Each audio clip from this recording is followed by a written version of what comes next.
Alors, bonsoir à tous. Merci pour votre présence à ce webinaire organisé par GACD. Cette conférence fait partie d'une thématique à GACD qui est la qualité de vie au cabinet dentaire, qui regroupe différents sujets prenant en considération le bien-être du praticien, de son équipe et bien entendu du patient. Ce soir, le thème présenté par le docteur Catherine Rossi est l'occlusion et santé en dentisterie naturelle. Donc, je pense, vu le nombre d'inscrits, que tout le monde connaît le docteur Catherine Rossi. Bonsoir, docteur. Bonsoir. Merci d'être Bonsoir tout parmi le nous. monde. Le docteur Rossi a une approche naturelle et holistique des soins dentaires depuis plus de 30 ans, je pense, hein. Au moins, il faut bien le dire. 36 cette année. Eh ben voilà. Et c'est vrai que, docteur, vous vous efforcez auprès du grand public et auprès de vos confrères de faire connaître l'importance de prendre en considération le patient dans sa globalité et en dentisterie naturelle. Donc, alors ça, peut-être que tout le monde ne le sait pas, mais vous avez créé un site qui est Nature Biodentale. Oui, tout à fait, naturedental.com. .com, voilà. Et là, je crois que sur ce site, il y a une partie pour le grand public Oui, c'est un blog. Voilà, et pour les chirurgiens dentistes aussi, c'est ça? Voilà, il y a une partie pour les chirurgiens dentistes et il y a également une partie pour les médecins et les praticiens de santé. Parce qu'en fait, on est trois pour prendre soin des patients, les dentistes, les médecins, praticiens de santé et le patient qui prend soin de lui aussi. Donc, je pense que c'est intéressant là. Donc, si vous souhaitez vous mettre sur ce blog et recevoir, il y a une newsletter et vous pouvez vous abonner. En fait, il y a 3 newsletters. Il y en a une pour les médecins, une pour les patients et une pour les dentistes. Voilà. Donc, vous vous inscrivez sur celle qui vous concerne le plus. Alors, de toute façon, cette conférence va durer environ 1 heure. Vous pourrez poser toutes vos questions, alors soit en questions-réponses, soit par le chat, et le docteur aussi vous répondra à la fin de la conférence. Nous mettrons tous les renseignements, justement, je remettrai le lien pour le site du docteur et aussi les livres, parce que vous avez édité de nombreux livres. Et il y aura le replay possible. Alors ça, je vous enverrai, nous sommes jeudi, le replay sera disponible à partir de la semaine prochaine. Donc, je vous préviendrai, vous recevrez le lien pour voir le replay. Voilà, donc il est 20h05, tout le monde n'est pas encore connecté, mais ça va venir petit à petit. Docteur Rossi, je vous laisse la parole. On va commencer. Alors, je vais faire un partage d'écran.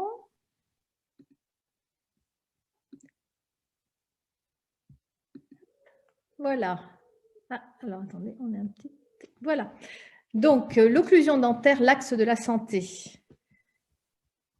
Alors, attendez, je vais déplacer. Voilà. Alors, donc, ce soir, c'est un sujet qui m'est cher et parce qu'en fait, moi, aujourd'hui, dans mon cabinet, je fais principalement, je reçois les nouveaux patients, je fais des bilans et je fais principalement de l'occlusion dentaire. Et j'ai des associés qui, eux, s'occupent de la partie omnipratique, mais je prends en charge, moi, la partie occlusion, c'est-à-dire que je réhabilite la position idéale de la mandibule des patients et donc mes associés font les prothèses et à la fois provisoires et définitives. Voilà. Donc, l'objectif un petit peu de cette soirée, alors attendez, j'ai mon petit... Voilà. Donc, l'objectif de cette présentation, déjà, c'est vraiment pour vous montrer l'importance de l'occlusion dentaire dans la santé, pourquoi c'est si important lorsqu'on fait une réhabilitation globale de prendre en charge cette occlusion. Effectivement, bon, c'est important pour la pérennité de nos restaurations, mais ce que je voudrais vous montrer, c'est que c'est aussi extrêmement important pour la globalité de la santé. Donc, je vous montrerai comment je fais un bilan occlusal simple et très rapide dès la première consultation de bilan pour pouvoir projeter le futur de la bouche. Voilà, ne pas se contenter uniquement de dire comment on va réhabiliter les dents qui sont abîmées, mais aussi comment on va les réhabiliter dans un équilibre global buccal. Et puis, justement, si on parle de ce bilan occlusal dès la première consultation, on va pouvoir expliquer au patient avec des tests, lui montrer la position de sa bouche, lui montrer comment elle devrait être, si on doit la recentrer, si on doit propulser. Enfin voilà, il y a vraiment, dès cette première consultation, un réel partenariat qui se crée avec le patient, qui va comprendre. Donc, je lui pose beaucoup de questions, vous verrez, sur sa posture, sur ses diverses douleurs, surtout au niveau du schéma postural, et donc lui permettre à lui aussi de faire le lien entre ce qui se passe dans sa bouche et ce qu'il ressent dans son corps. Et donc voilà comment on va pouvoir intégrer toutes ces données, surtout dans un projet thérapeutique et dans un objectif final d'équilibre global. Et peut-être que je vais vous faire aimer l'occlusion dentaire, parce que moi, je suis vraiment passionnée par ce sujet également. Alors, donc, qui je suis? Donc, Emmanuel en a parlé un petit peu. Rapidement, pour vous dire, en fait, faire un petit résumé, si je me suis orientée vers les médecines naturelles, eh ben, c'est grâce aux antibiotiques. J'en ai beaucoup pris jusqu'à 22-23 ans, jusqu'à ce que je devienne complètement résistante à tous les antibiotiques. Et en désespoir de cause, mon médecin m'a dit, écoutez, il va falloir faire une cure thermale pour essayer de vous désintoxiquer, de faire quelque chose. Et pendant cette cure thermale, j'ai rencontré une kiné qui m'a écouté mon histoire avec un petit peu ahuri et m'a dit, écoutez, est-ce que vous connaissez l'homéopathie? Et en fait, elle m'a donné l'adresse d'un médecin homéopathe, et c'est comme ça que j'ai mis le doigt dans les médecines naturelles et que le doigt, puis le bras, puis mon corps entier a été complètement emballé par les médecines naturelles. Et c'est comme ça que j'ai décidé de les apprendre pour pouvoir les mettre en place dans mon métier. Et puis, dans cette grande aventure, j'ai épousé un ostéopathe. Et c'est lui qui m'a appris, qui m'a fait prendre conscience que je ne connaissais rien en occluso.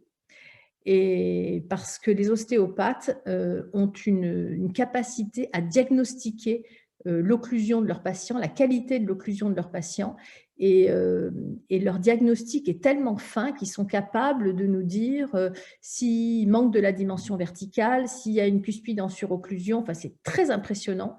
Et moi, en fait, j'ai vraiment pris conscience de l'importance de l'occlusion grâce à lui. On avait beaucoup de patients en commun. Et donc, voilà, un jour, il m'a vraiment fait comprendre que les patients que je lui adressais, eh bien, que j'avais réhabilité, eh bien, je n'avais pas du tout rempli les règles occlusales de base. Et donc, un jour, il m'a vraiment conseillé de me former en occlusion, ce que j'ai fait. Et je le remercie énormément parce que j'ai changé la vie de mes patients, vraiment.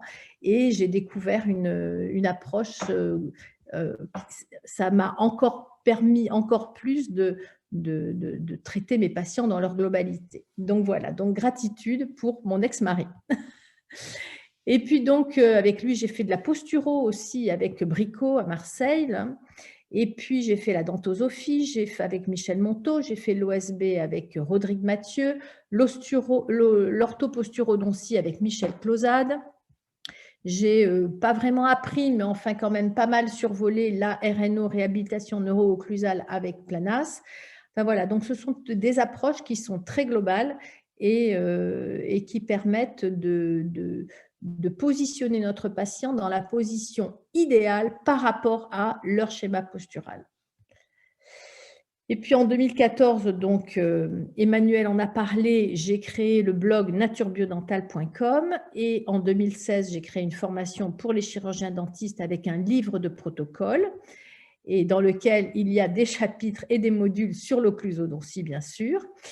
Et puis en 2019, j'ai fait une formation en ligne pour les médecins et les praticiens de santé pour lesquels j'ai également fait un module sur l'occlusion parce que ce sont surtout les ostéopathes qui diagnostiquent très bien ça. Et puis même les médecins, si un patient vient les voir pour un problème de dos, un problème de cervical, eh bien, ce serait bien qu'ils sachent un petit peu ce qui se passe dans l'occlusion dentaire de leurs patients. Et eux aussi, avec des tests très très faciles, ils peuvent faire un diagnostic différentiel et pouvoir donc contacter le dentiste du patient pour justement leur permettre de mettre une gouttière et de faire une réhabilitation. Le dialogue vraiment dans la chaîne de santé est très, très important. Il y a trop de patients qui sont en nomadisme médical et dont les problèmes ne sont pas résolus parce que la médecine, les médecins et les praticiens de santé ne connaissent pas les dents. Et malheureusement, les dentistes, pas tous les dentistes, ne connaissent pas les liens qu'un problème occlusal, par exemple, peut avoir sur la santé. Et je vais vous en parler tout à l'heure. Voilà. Et puis dernièrement, là, en 2020, j'ai sorti un livre chez Hachette qui s'appelle « Vos dents vous parlent », qui est un livre qui parle justement de toute la globalité. Il y a un chapitre entier sur les liens entre l'occlusion et la santé. Alors, donc, pour ce soir, on va parler donc des liens entre l'occlusion et la santé. C'est surtout ça. Je ne vais pas vous faire un cours d'occluso ce soir, mais je vais vraiment vous montrer tout ce qu'un déséquilibre occlusal peut provoquer dans le corps. Et vous allez voir, on n'imagine pas. On va parler aussi des causes du serrement et du bruxisme, parce que ça aussi, ça fait partie de l'occlusion, le serrement dentaire et le bruxisme. Et donc, on va aller chercher au-delà du stress, il y a bien d'autres choses qui peuvent provoquer les serrements et les bruxismes. Je vais vous donner quelques petites règles de ce fameux bilan occlusal simplifié que je fais en 5 minutes lors de toute première consultation. Et je vous montrerai un cas clinique et puis surtout à la fin, je répondrai à vos questions. Alors, je voudrais vous faire découvrir un livre qui est sorti il n'y a pas très longtemps, qui est vraiment, pour moi, ça a été oui, vraiment pas une découverte parce que je connaissais quand même pas mal de choses, mais malgré tout, je dois dire que j'ai appris énormément dans ce livre et vous allez voir les schémas que je vais vous montrer dans la suite de cette conférence, nombreux sont issus de ce livre. Donc, je rends hommage au professeur Francis Hartmann, qui était un enseignant de la faculté de Marseille, et donc qui a écrit ce livre une fois qu'il a pris sa retraite parce qu'apparemment, c'était le genre de choses qu'il ne pouvait pas dire à la fac. Et donc, une fois qu'il est sorti, qu'il a été à la retraite, il a écrit ce livre. Et pour moi, c'est vraiment une Bible. Je le conseille souvent aux patients et je vous conseille vraiment d'investir là-dedans et de le lire passionnément parce que vous allez apprendre des choses incroyables et vous allez pouvoir vraiment rendre des services incroyables à vos patients qui ont des problèmes de santé depuis des années et qui les médecins ne trouvent pas parce que personne ne pourrait imaginer que ça vient d'un serrement de dents. Voilà. Alors, la base de ça, en fait, c'est que la langue et le maxillaire et la mandibule, tout ça, c'est lié au rachis, au crâne et à la ceinture scapulaire.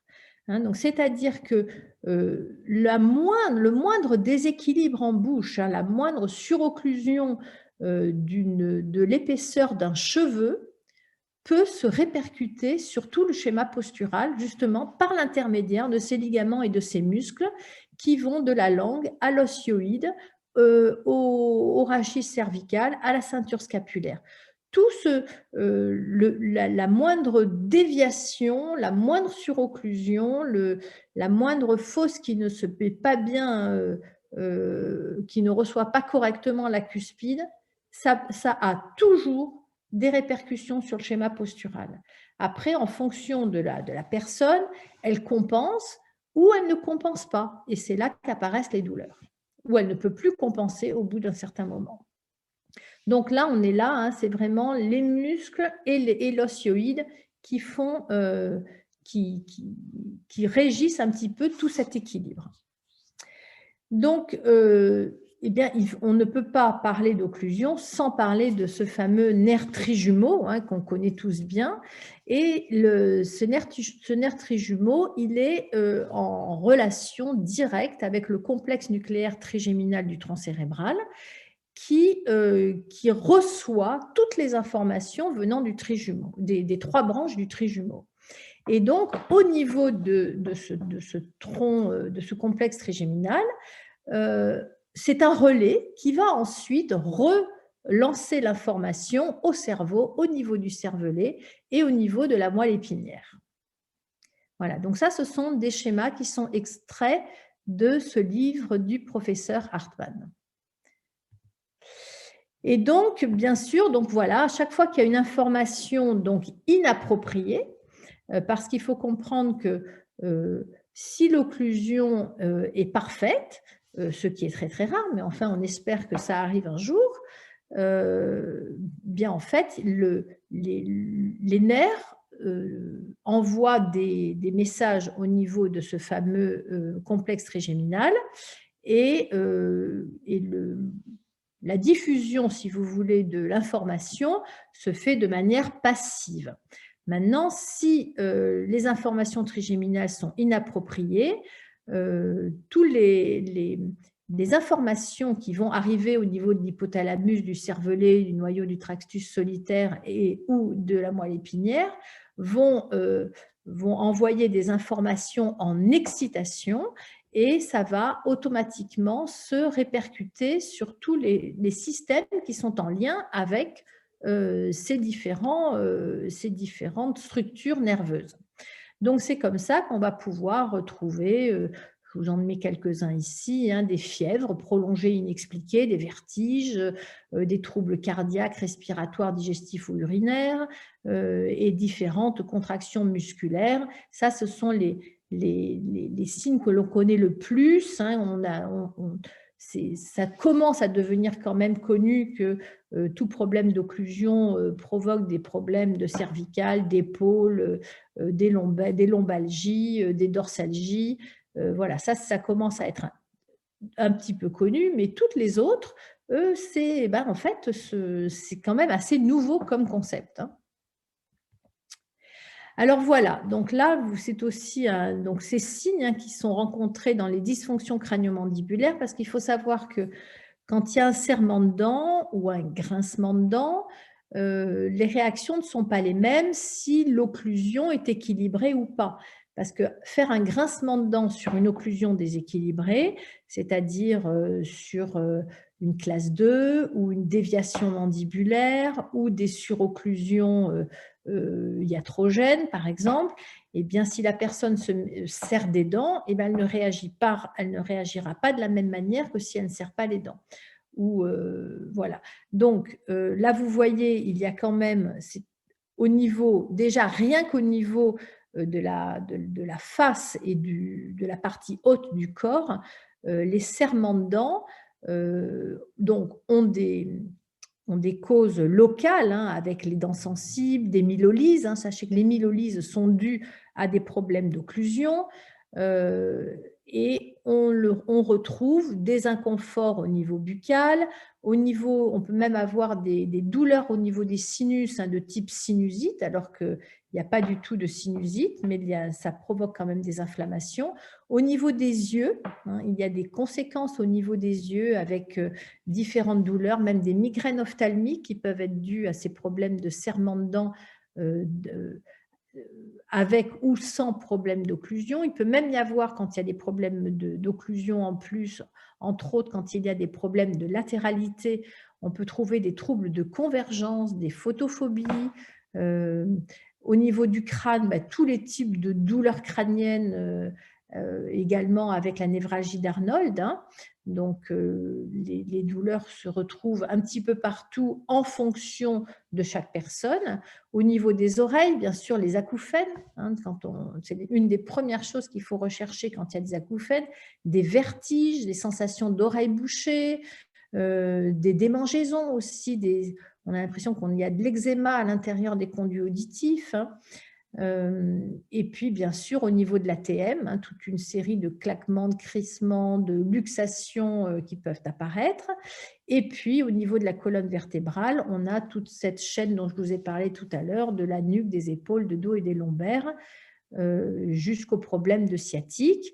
Et au niveau de la gorge, on peut également avoir des problèmes de nausées, des dysphagies, des laryngites ou des pharyngites, mais sans infection, des changements de voix, hein. J'ai eu une personne justement qui avait une voix un petit peu cassée et qui a changé sa voix quand on lui a augmenté la dimension verticale, recentré la mandibule. C'était assez intéressant comme résultat. Et également les apnées du sommeil, hein. Donc, une des grandes causes aussi des apnées du sommeil, c'est une baisse de dimension verticale, une langue basse, hein, une déglutition atypique. Donc, quand on rééduque, quand on rétablit une dimension verticale en propulsant la mandibule, généralement, quand il y a des apnées du sommeil, on fait également une rééducation linguale. Alors, on continue avec ces schémas. Alors, vous voyez, donc là, on a un peu plus de détails sur toutes les pathologies que le professeur Hartmann a relevées en lien avec ces serrements de dents. Et ce sont des pathologies que j'ai moi-même constatées depuis des années. Et c'est pour ça que ce livre, pour moi, a été une révélation, parce qu'en fait, c'était écrit sur papier et puis surtout, c'était très bien expliqué sur le plan physiologique, chose que je n'avais pas fait. Moi, c'était juste du constat clinique. Et là, ce livre explique extrêmement bien la manière dont ça se passe, hein, comment les différents systèmes communiquent entre eux pour aller arriver à provoquer tout ce type de pathologie avec un point de départ buccal.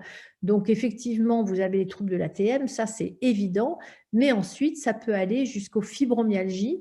Moi, je vois beaucoup de patients atteints de fibromyalgie parce que on parle de plus en plus dans le milieu des personnes qui ont des fibromyalgies, qui ne trouvent pas de réponse dans la médecine classique. Et bien souvent, on suggère à ces personnes que ça pourrait venir des dents. Parfois, ce n'est pas très bien orienté, c'est-à-dire qu'on accuse les amalgames dentaires, mais c'est rarement, la fibromyalgie est rarement due aux amalgames dentaires. Elle est souvent due à des problèmes d'occlusion. Donc, avant de se précipiter sur le retrait des amalgames, chose que je n'aime pas tellement faire systématiquement, je refais une réhabilitation occlusale, au moins en tout cas je mets des gouttières, et avec un travail en ostéopathie, et on a des améliorations, mais alors spectaculaires, des fibromyalgies. Autre point aussi assez inattendu, c'est le syndrome du côlon irritable, hein, avec les parois intestinales enflammées, avec tout ce que ça entraîne au niveau des déséquilibres de la flore intestinale, toutes les douleurs articulaires, arthro-cervicales, donc ça c'est un peu plus connu, les faiblesses musculaires et la fatigue chronique, le sommeil non réparateur, migraines ou céphalées.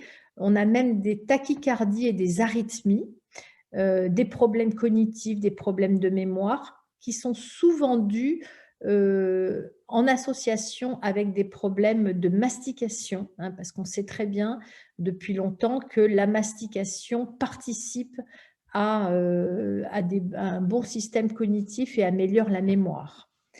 Les tremblements, les vertiges, une hypersensibilité au bruit et à la lumière, ça rentre un petit peu dans le cadre de tous ces patients qui ont ces nouvelles pathologies chimico-sensibles, électrosensibles, qui ont donc cette hypersensibilité à toutes les stimulations.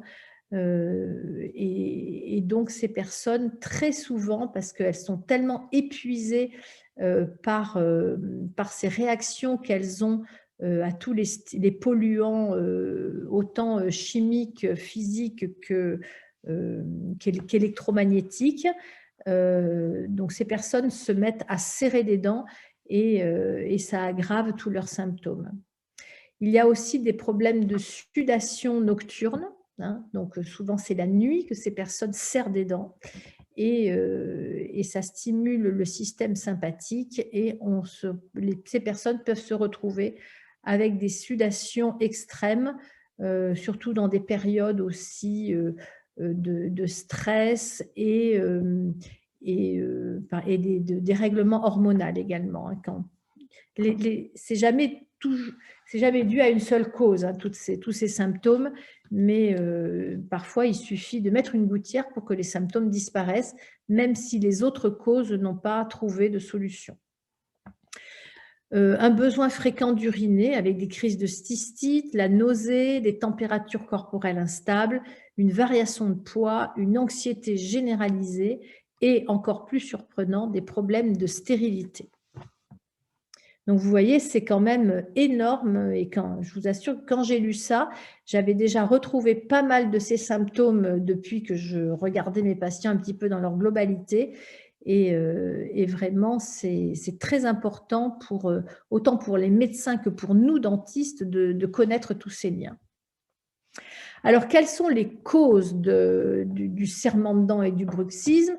Alors, on connaît très bien les facteurs psycho-émotionnels, hein, le stress, mais il y a également des facteurs généraux, des carences principalement en magnésium et en potassium, hein. Et donc ça, il faut penser quand on a des patients qui ont du bruxisme à les supplémenter en magnésium et en potassium. Il y a un autre facteur, ce sont les parasites intestinaux et le déséquilibre de la flore intestinale avec ce fameux côlon irritable, hein. Donc, parallèlement au traitement du bruxisme, conseillez à vos patients d'aller voir un médecin qui connaît bien les problèmes métaboliques au niveau intestinal, ou sinon les naturopathes connaissent bien ces problèmes aussi. Et donc, pour réhabiliter une alimentation correcte, enlever l'inflammation des intestins et déparasiter surtout, et puis recoloniser une flore intestinale. Donc, les troubles de l'occlusion dentaire, ça, c'est quand même aussi très connu. Les personnes peuvent se mettre à serrer des dents, à grincer des dents, parce que, par exemple, suite à un traitement d'orthodontie, où en fait, l'occlusion dans l'esthétique antérieure a été très bien rétablie, mais il y a une déviation mandibulaire qui persiste. Au niveau postérieur, les engrainements au niveau molaire ne se font pas de manière stable.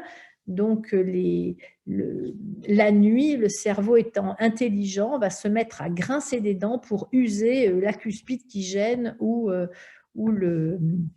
la concordance qui ne se fait pas correctement. Ensuite, vous avez des facteurs traumatiques. Par exemple, un coup du lapin peut déplacer une mandibule et donc ça crée des tensions ostéopathiques, des tensions musculaires, des tensions articulaires qui peuvent favoriser les tensions au niveau des muscles masticateurs et l'apparition d'un serrement ou d'un bruxisme. Et puis également, il faut savoir que les facteurs posturaux, c'est-à-dire qu'on peut avoir, c'est ce qu'on appelle des causes ascendantes.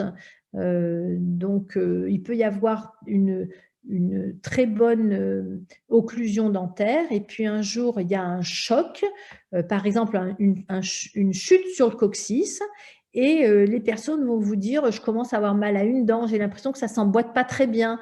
Et donc, effectivement, avant de se mettre à meuler une dent, peut-être qu'il faut aller vous poser des questions et savoir, mais qu'est-ce qui s'est passé? Est-ce que vous avez eu un choc, un accident, un coup du lapin, une chute sur le coccyx?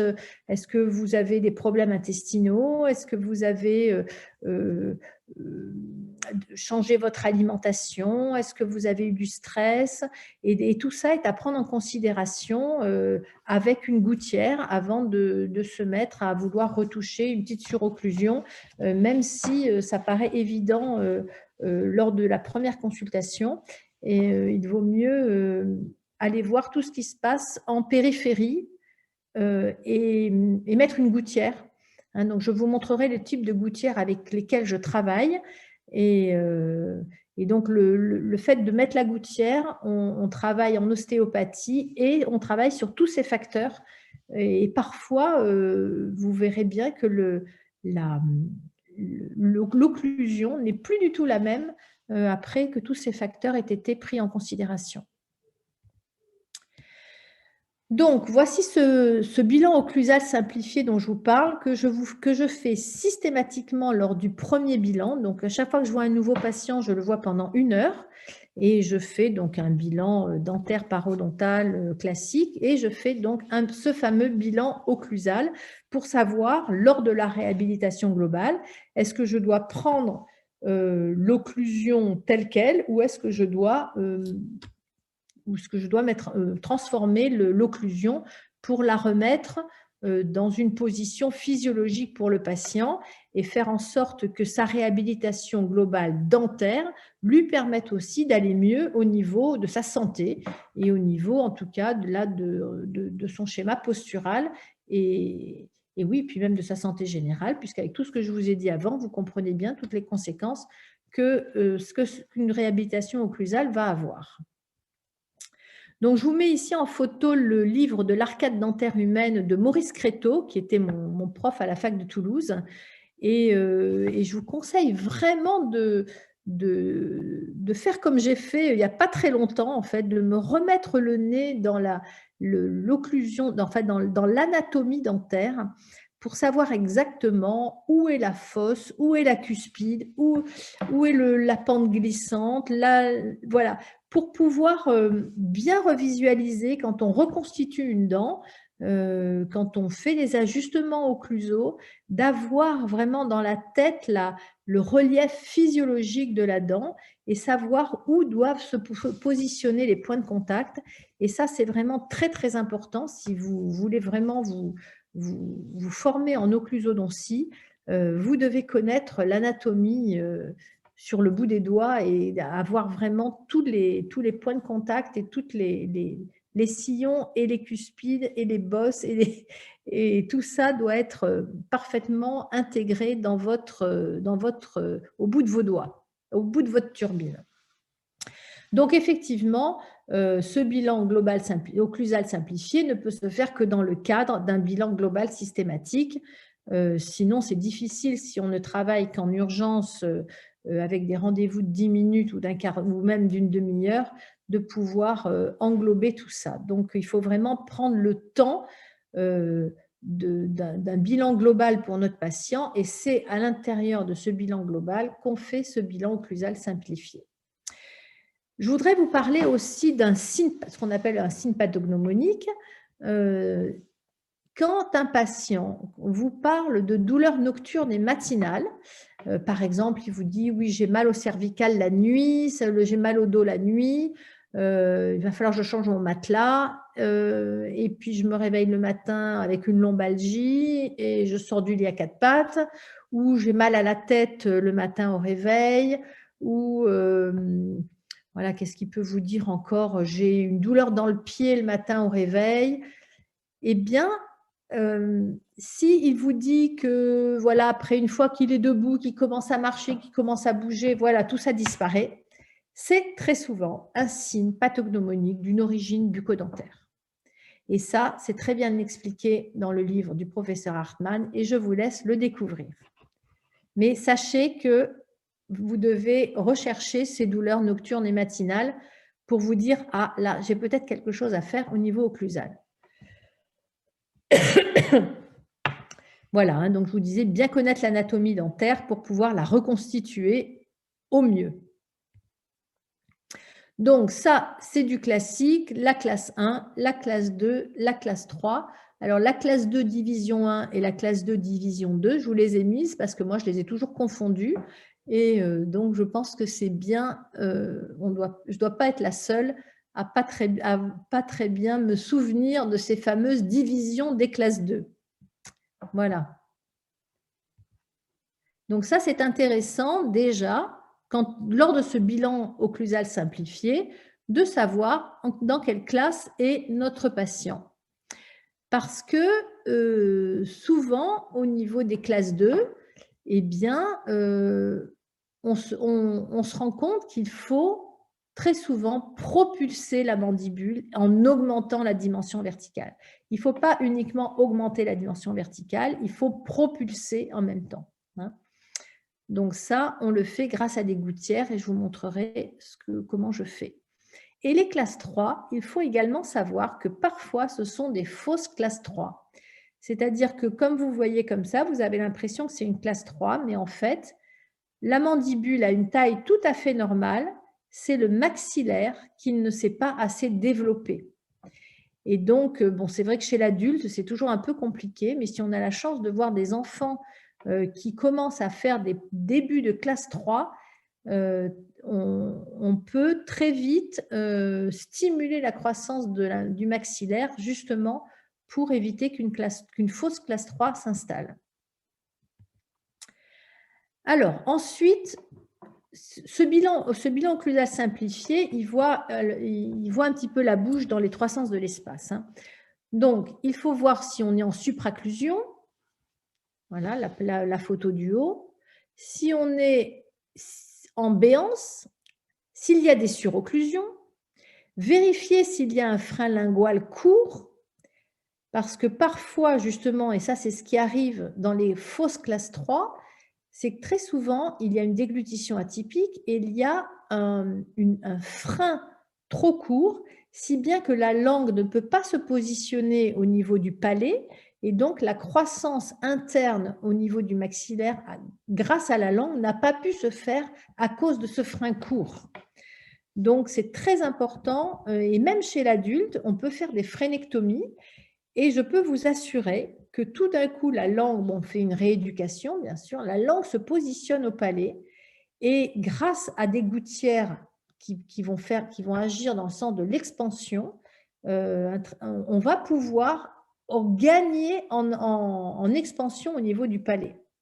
Et ça, bon, moi, je le fais pas parce que je suis pas orthodontiste, mais il y a des orthodontistes fonctionnels qui travaillent dans ce sens et qui arrivent à créer des expansions au niveau du palais chez l'adulte avec des appareils, bien sûr, mais surtout avec l'aide de la langue qui se remet au palais après une frénectomie. Donc, j'ai mis cette photo également en bas, vous voyez, où on voit bien le frein. Vous vous rendez compte de cette espèce de marche d'escalier, je ne sais pas si vous voyez ma souris, entre le plan occlusal des incisives et le plan occlusal des prémolaires molaires. Donc là, ce sont des personnes qui ont beaucoup serré des dents pendant l'enfance ou qui ont interposé leur langue entre les dents pendant la croissance. Et il y a vraiment… donc là, on se retrouve avec des classes 2 et chez ces personnes, on peut augmenter la dimension verticale pratiquement de 2 à 3 mm pour retrouver un plan d'occlusion bien horizontal entre les dents postérieures et les dents antérieures.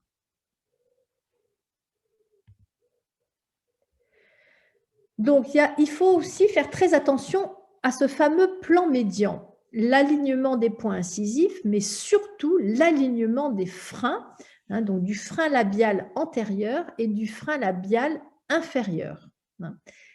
Donc, quand on regarde quand les personnes sont en occlusion, bon, si les points incisifs sont bien alignés, eh bien ça va, mais surtout ce qu'il faut voir, c'est que si ces freins sont bien alignés, si ces freins sont eux-mêmes bien centrés sur les points incisifs, et lors de l'occlusion, voir si ces freins sont bien alignés également. Vous voyez, par exemple, chez cette personne, les freins sont alignés, mais les points incisifs ne sont pas alignés. Et donc, cette personne, quand elle ouvre la bouche, eh bien, cette déviation mandibulaire gauche persiste.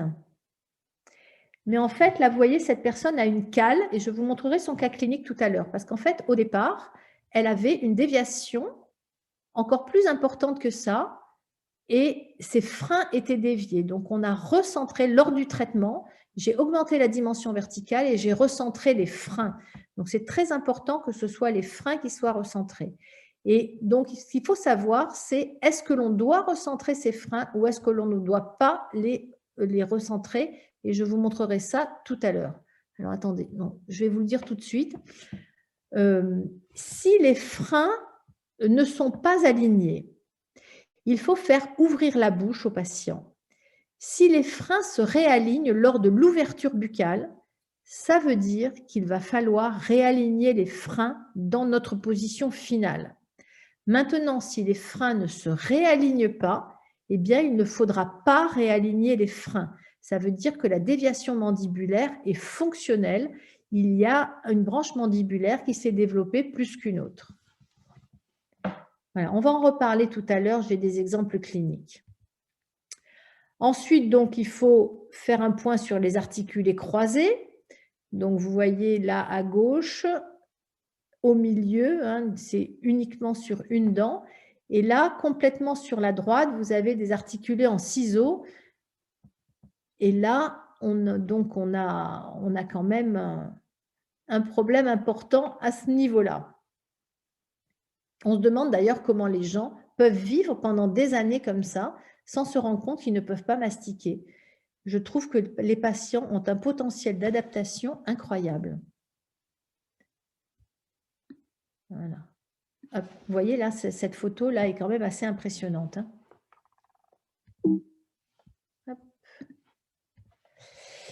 Donc, au niveau des ATM, il faut également vérifier s'il y a des claquements, des bruits divers. Ces bruits ou ces claquements, ils sont à l'ouverture ou à la fermeture. Vérifier les luxations, hein, que si elles sont fixées ou si elles sont réduites. Est-ce que quand le patient ouvre la mâchoire, est-ce qu'il ouvre de travers? Donc, en mettant le doigt ici, on arrive à voir si l'articulation est luxée ou pas. C'est pour ça que quand on a un problème d'ATM, surtout des problèmes de luxation, c'est très important de faire suivre nos patients avec une gouttière et en suivi en ostéopathie, justement pour qu'ils travaillent sur la luxation. Grâce à la gouttière, les articulations vont se débloquer et le travail en ostéopathie va permettre de réduire les luxations. Donc voilà, on demande les différentes douleurs. Tout ça fait partie donc de notre tableau clinique de départ.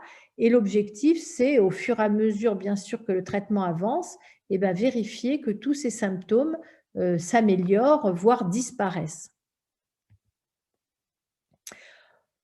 Dans ce bilan occlusal, on prend aussi en considération les fonctions, hein, parce que sachez que l'occlusion s'adapte à la fonction. Vous voyez par exemple la fonction linguale. Regardez la puissance d'une langue qui va complètement déplacer les... Attendez, je me déplace encore, je ne sais pas vous comment vous voyez ça, voilà. Hein, vous voyez la puissance de la langue qui peut s'interposer entre les dents. Ça correspond un petit peu, vous savez, la photo que je vous ai montrée tout à l'heure, où on voyait une espèce de marche d'escalier entre le bord incisif inférieur et le plan occlusal des prémolaires et des molaires. Donc, c'est le résultat de ce type de déglutition chez l'enfant.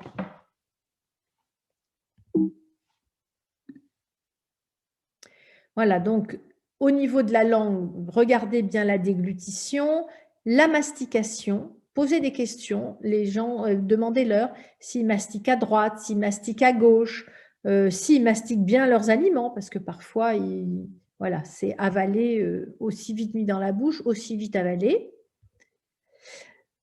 Regardez, observez aussi les tics et les parafonctions, la respiration, est-ce qu'elle est buccale ou nasale? Et surtout les apnées du sommeil, parce que tout ça a un lien avec l'occlusion dentaire. Alors, la suite. Voilà. Alors, je vais vous montrer quelques cas cliniques. Donc, voici le type de gouttière que j'utilise. Ce sont des activateurs, activateurs sous les besombes. À l'origine, c'est utilisé en orthodontie fonctionnelle ou pour faire les contentions en orthodontie. Moi, je les utilise, bon, je ne vois que des adultes, hein, je ne vois pas d'enfants dans mes consultations.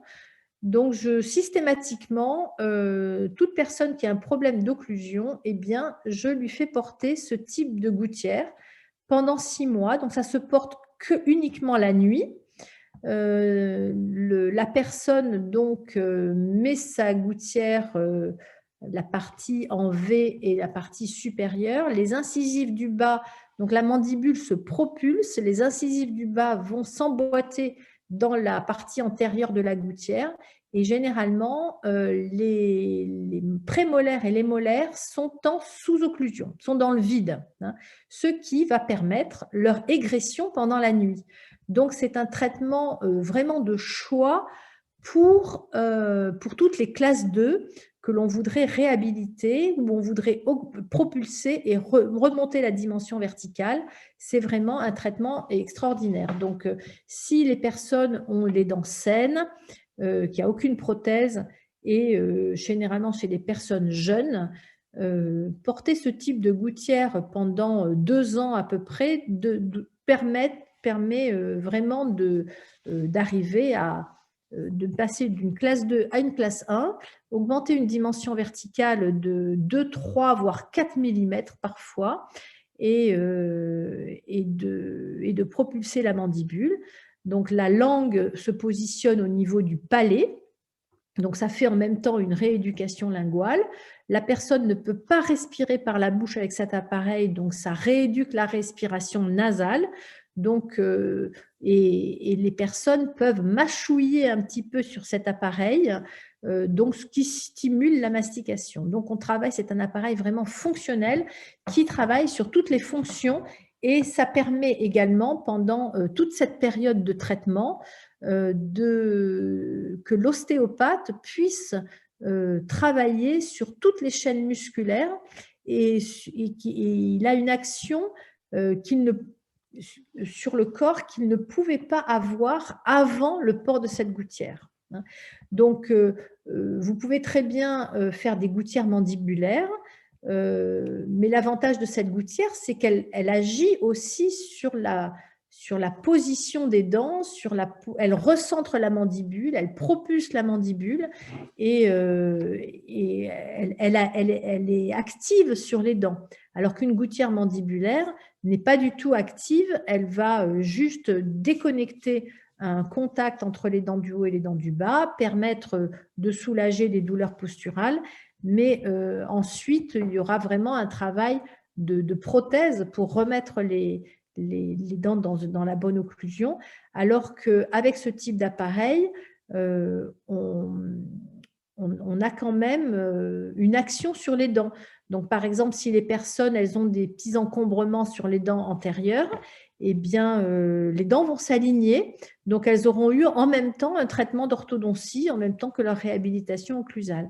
C'est vraiment, je vous engage à découvrir ce type d'appareil parce que ça vous permettra vraiment de faire des choses très intéressantes au niveau occlusal. Donc, moi, généralement, je mets toujours, quand une personne a un problème d'occlusion, je fais porter cette gouttière pendant 6 mois. Je fais des contrôles tous les mois parce que parfois, surtout quand on a besoin de recentrer la mandibule, il y a certaines dents qui interfèrent sur les mouvements latéraux et qui empêchent le recentrage. Donc, je fais quelques légères coronoplasties pour aider la mandibule au fur et à mesure de son égression, permettre le recentrage et une stabilisation des contacts postérieurs. Et pendant toute cette période de 6 mois, les patients vont voir l'ostéopathe une fois par mois en alternance avec mes séances. Donc, vous voyez par exemple là, donc j'ai mis le modèle en plâtre parce que j'avais oublié de prendre des photos au départ. Donc, le modèle en plâtre, la 22 est cassée, hein, excusez-moi. Mais donc, vous voyez, cette personne, elle était relativement bien alignée. Il y avait une légère déviation sur la gauche, mais il y avait surtout une supraclusion. Et donc, 1 an après, voici le résultat. Donc, la toute petite déviation gauche a été recentrée, mais surtout, regardez l'augmentation de la dimension verticale. Donc, cette personne avait toutes ses dents saines. Donc, elle n'a fait que pendant 1 an porter sa gouttière toutes les nuits en lien avec un suivi en ostéopathie. Alors, ça, c'est la personne dont je vous ai montré la photo tout à l'heure. Donc, la photo en haut à gauche, vous avez donc c'est quand elle est arrivée, voilà. Oui, c'est quand je l'ai vue. Non, c'est pas la même personne, excusez-moi, je me suis trompée. Donc là, il y a une déviation mandibulaire gauche. Voilà, là, hop, vous voyez là, centrage du bas, centrage du haut. Quand elle ouvre la bouche, les milieux se recentrent. Donc là, je regarde les dents, mais en fait, les freins étaient alignés aussi. Hein. Donc, en ouverture, c'était aligné. Donc, lorsque je lui ai refait son appareil, vous voyez, c'est une dame qui a un stélite. Donc, quand je lui ai refait son stélite, je lui ai recentré les milieux.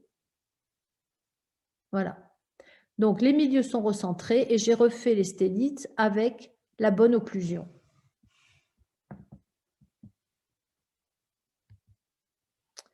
Alors, ensuite, ça, c'est une autre personne qui était en grosse supraclusion.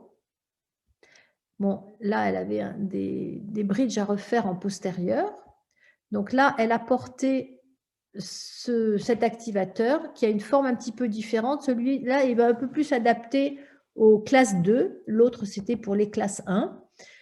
Donc, cette personne, quand elle ouvre la bouche, donc là, elle avait une grosse déviation. Et en ouvrant la bouche, la déviation n'est pas complètement recentrée. Donc, elle a porté la gouttière, ce qui nous a permis de savoir exactement la position dans laquelle on devait le mettre. Voilà, on a augmenté la dimension verticale, on a gardé une petite déviation, parce que sa déviation était fixée. Et donc là, c'est des différentes empreintes que j'ai prises pour réaliser des cales pour la remettre dans sa position. Donc, au début, elle a porté l'activateur. Une fois que l'activateur avait fait son travail de relaxation musculaire, de positionnement mandibulaire et tout ce travail ostéopathique qui lui a permis de libérer toutes ces douleurs cervicales qu'elle avait, eh bien, j'ai fabriqué des petites cales. Donc, vous voyez, avec une gouttière thermoformée qui est découpée au niveau des canines.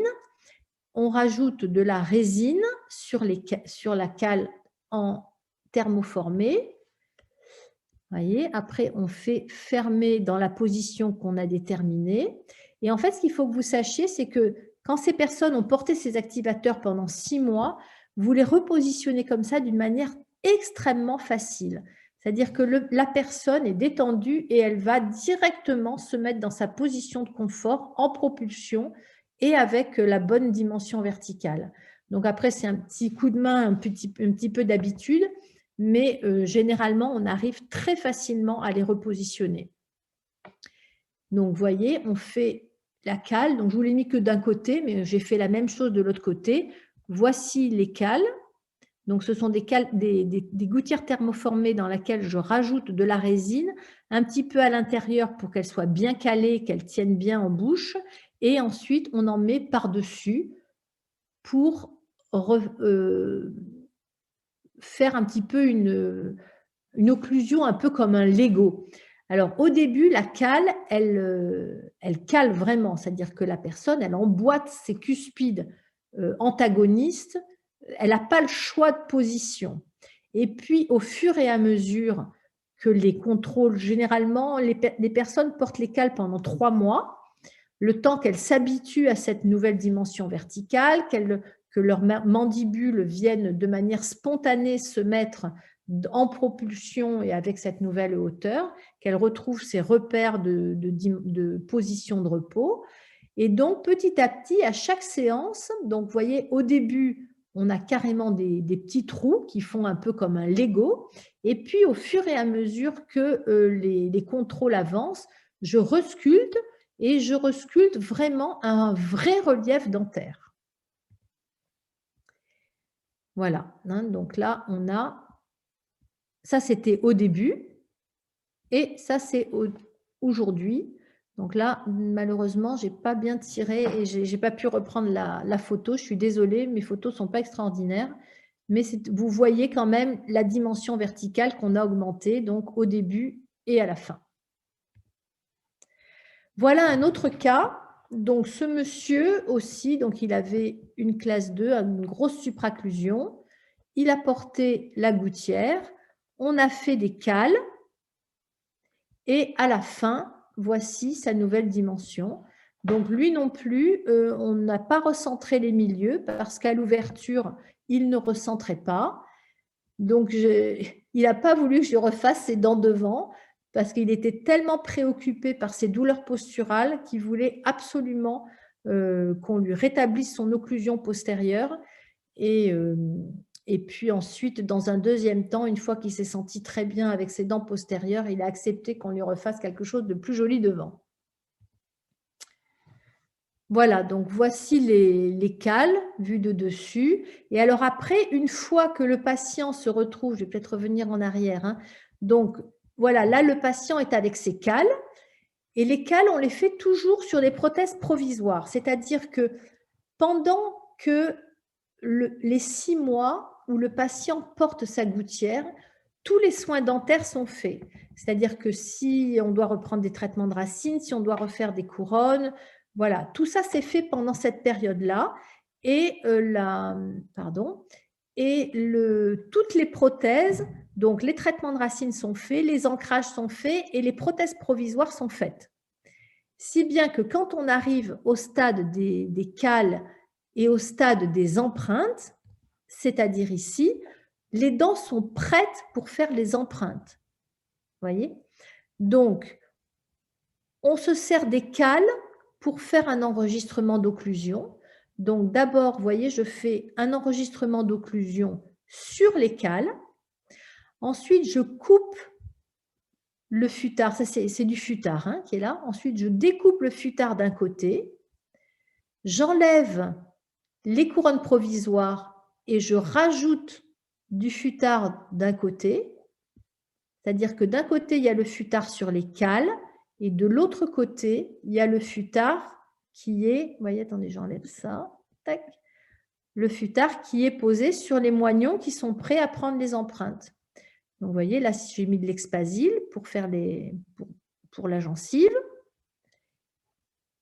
Donc, on met le futard d'un côté sur les cales et de l'autre côté, on met le futard sur les moignons qui sont prêts pour prendre les empreintes. Et on se retrouve donc avec un mordu avec la nouvelle hauteur. Donc, le prothésiste refait les modèles. Donc, vous voyez, on prend les empreintes. Et le prothésiste donc refait les prothèses. Dans ce cas-là, il n'y avait que les prothèses du bas à refaire, des deux côtés en même temps. Voilà, c'est une seule empreinte.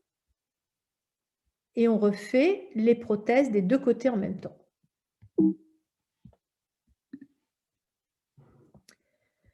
Et voilà, donc au final, avec les prothèses définitives, côté droit, côté gauche et la vue antérieure.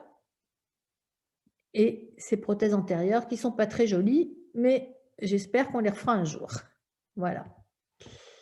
Et bien voilà, je crois qu'on a fait le tour. Très bien. Mais écoutez, avez-vous des questions? Alors là, on va peut-être reprendre. Alors, on vous entend. Oula. Voilà, je vous ai mis ici les liens pour aller sur le site Nature Biodental. Et là, pour aller directement sur le site des chirurgiens dentistes, mais si vous allez sur Nature Biodental, vous avez un accès dans la barre d'outils directement pour les chirurgiens dentistes. Alors, je vais arrêter le partage d'écran, comme ça je me remets, voilà, avec vous. Alors, je pense qu'on a quelques questions quand même, donc n'hésitez pas à nous en faire part. Alors, il y a le docteur Le Cerf, Jean Le Cerf, qui nous a mis sur le chat. Faites-vous systématiquement des montages sur articulateur semi-adaptable avant de réaliser une gouttière? Eh bien non, puisque ce sont des gouttières fonctionnelles qui sont faites, elles sont déjà toutes faites. On a une vingtaine de formes différentes en fonction de la forme de la mâchoire du patient. Donc, on choisit la forme la plus adaptée. Et en fait, l'avantage, à une époque, je faisais mes montages en articulateur Je faisais les enregistrements. En fait, je suivais la méthode de l'orthoposturodontie, pardon, de Michel Clausade. On mettait une plaque et en faisant, en détendant la mâchoire du patient et en le mettant de la manière la plus… Ah, pardon, excusez-moi, je suis fatiguée, je n'arrive plus à trouver mes mots. Voilà, on met la mâchoire le plus en arrière possible et on enregistre la position la plus reculée au niveau du condyle. Et ensuite, sur l'articulateur, on travaille sur le SAM, on propulse et on recentre et on positionnait les patients comme ça avec les gouttières. Mais en fait, je me suis rendu compte avec le temps que c'était très difficile à adapter et les patients, le fait de les mettre sur une gouttière qui les obligeait à se recentrer et à se propulser comme ça du jour au lendemain, on avait beaucoup de mal à adapter. Alors qu'avec ces gouttières fonctionnelles, en fait, en 6 mois, le patient se propulse et se centre tout seul. Et quand on lui met ces petites cales pour positionner la mandibule, c'est comme si on le faisait sur articulateur, mais le patient, il est tellement détendu de la mâchoire, il est tellement docile qu'il va se mettre lui tout seul dans cette position.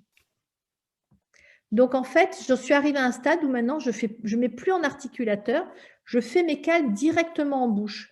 C'est-à-dire que je fais mes cales thermoformées et ensuite je découpe, je mets les 2 gouttières thermoformées en latéral et je mets la résine dessus et je fais tout doucement fermer le patient et je le guide dans sa position idéale. Et ensuite, j'ai après 3 mois pour refaire les petites retouches et jusqu'à ce qu'il soit bien. Et ça, on y arrive grâce au travail de l'ostéopathe en parallèle. Parce que si on ne fait pas d'ostéopathie, on change tellement de choses au niveau buccal qu'il y a des nœuds qui se créent au niveau postural qui empêchent la mandibule de venir se repositionner dans la bonne position. Voilà, je ne sais pas si j'ai répondu à votre question. Ce que le docteur Le Cerf demandait aussi, quand utilisez-vous une gouttière rigide, de quel type? Lisse, engrainée? Voilà, j'utilise des gouttières mandibulaires thermoformées quand il n'y a pas, quand la dimension verticale est bonne. Quand je n'ai pas besoin d'augmenter la dimension verticale, quand je n'ai pas besoin de propulser. Je fais des gouttières thermoformées, les plus fines possibles. C'est les gouttières de Namani. Voilà. Une praticienne nous demande aussi comment faites-vous les gouttières. Donc, c'est ce que vous dites, c'est les gouttières en thermoformage. En fait, on va dire que dans 80% des cas, j'utilise les activateurs sous les besondes. Et avec ou sans les petites cales latérales, dans un deuxième temps, 6 mois après. Soit je fais des gouttières mandibulaires complètes, très fines, thermoformées, et donc j'utilise si je n'ai pas besoin d'augmenter la dimension verticale. Si par exemple, il y a trop de dimension verticale, ça peut arriver parfois quand il y a des surocclusions, quand il y a une dimension verticale qui est trop importante, eh bien je mets ce type de gouttière pour que l'ostéopathe puisse travailler, pour que la mandibule puisse bien se détendre et après pouvoir faire des petites coronoplasties très très fines pour remettre tout bien stable. Le docteur Mollet nous dit, si vous avez une assistante dentaire, quels sont ses champs d'action dans ce domaine et où pouvons-nous trouver ce type de gouttière? Alors, ces types de gouttières, vous pouvez les trouver chez Sodisaf, SOSIDAPF à Montpellier, ou bien chez Eptamed, EPTAMED, en Italie. Et d'ailleurs, le 30 avril au matin, il y a une conférence sur les produits Eptamed. Voilà, les gouttières Eptamed avec une présentation, comment les différentes formes de gouttières, leurs différentes applications. Et donc, je crois qu'il faut écrire à… Je ne me souviens même plus. Bah, si certaines personnes sont intéressées, Voilà. n'hésitez Si pas à me sont demander. Je intéressées, vous enverrai, Catherine. voilà, exactement. Et Pour je les vous donnerai à transmettre. Emmanuel le mail à l'endroit où Voilà, il faut vous inscrire. Comme ça, on vous enverra le lien oui. pour suivre cette conférence. C'est vendredi 30 au matin. Mais si vous êtes inscrit et que vous ne pouvez pas assister parce que si vendredi matin, vous travaillez tout simplement, eh bien, vous recevrez un replay. Voilà. Mais pour recevoir le replay, justement, il faut vous inscrire. Donc, à ce moment-là, j'enverrai le lien. Voilà, tout à fait.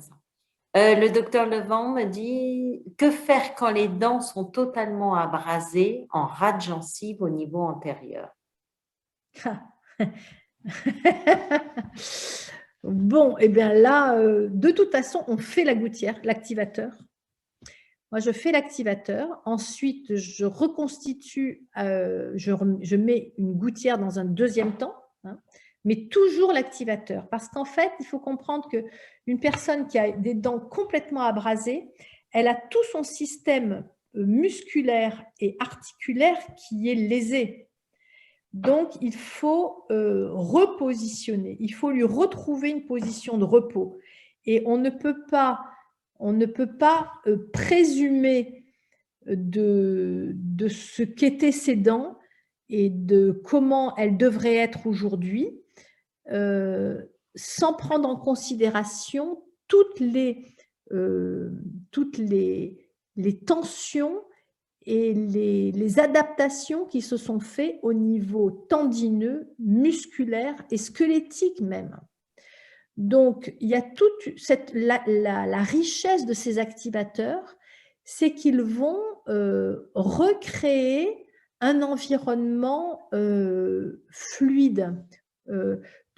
Tout va se remettre à fonctionner de manière physiologique. Les patients le disent, parce que les patients vont nous dire « Ah ben enfin, je dors mieux, j'ai plus les tensions, je sens que je serre moins des dents, j'ai moins mal au dos. » Donc, il y a vraiment plein de choses qui se passent déjà sur le confort du patient. Donc, quand il est plus en confort, il se détend au niveau de sa mâchoire et il va beaucoup mieux accepter de futures nouvelles dents. Donc, cette première phase où le patient dort avec ses gouttières et fait tout ce travail en ostéopathie va ouvrir une porte de facilité pour le futur. Parce que justement, quand on se retrouve avec des patients où toutes les dents sont abrasées, eh bien, pour les réhabiliter, après, on passe notre temps à leur mettre des gouttières parce qu'ils cassent tout, en fait. Donc, si vous voulez vraiment que le futur travail, de tout votre travail prothétique soit pérenne dans le temps, il faut travailler en amont sur toutes les causes. Et cette gouttière, cet activateur est vraiment merveilleux pour ça. Donc, activateur plus ostéopathe. Et ensuite, vous pouvez faire des gouttières qui vont réhabiliter la future position mandibulaire, la future dimension verticale, le futur centrage, et petit à petit faire des maquettes avec des… Alors, bon, là, par exemple, les cas que je vous ai montrés, je suis passée directement aux prothèses définitives parce qu'il y avait juste des molaires à refaire en postérieur, prémolaire-molaire. Mais si, par exemple, vous avez des dents du haut à refaire, des dents du bas, des dents antérieures, et bien là, petit à petit, grâce à ces gouttières, vous allez faire par secteur. Ben, tiens, maintenant, on va reconstituer les dents antérieures, mais on garde les gouttières en postérieur. Et puis après, on va faire un côté, et puis après, on va faire l'autre côté. Et comme ça, petit à petit, vous allez pouvoir reconstruire la bouche de votre patient, mais dans un environnement qui va être favorable à ce que tout ce que vous allez faire tienne. Voilà.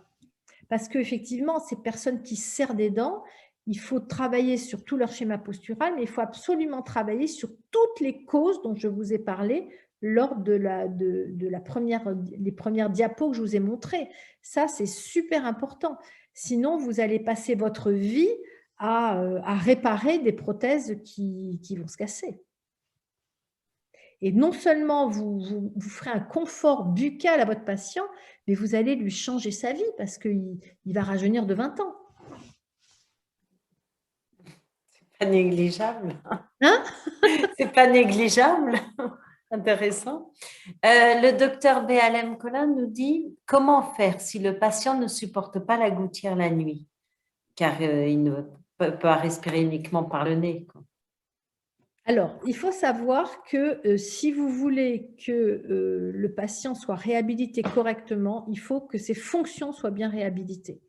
Donc, il faut que le patient réapprenne à respirer par le nez. Donc, sauf si vraiment il a des polypes ou des choses, mais bon, les polypes, ça se soigne aussi, hein. Mais vraiment, l'idéal, moi, je dis aux patients pour les aider là, dans ce sens-là, je leur dis, vous savez, respirer par la bouche, c'est être en survie. La vraie vie, c'est respirer par le nez. Donc, ça fait partie de ce traitement global qui va transformer nos patients. Donc, mais ils doivent s'entraîner, alors ça nécessite un entraînement. Ça nécessite une rééducation. Peut-être ça nécessite aussi un traitement d'une sinusite, ça nécessite un traitement de polype, parce que la sinusite, par exemple, eh bien, elle est souvent en lien avec un problème de côlon irritable.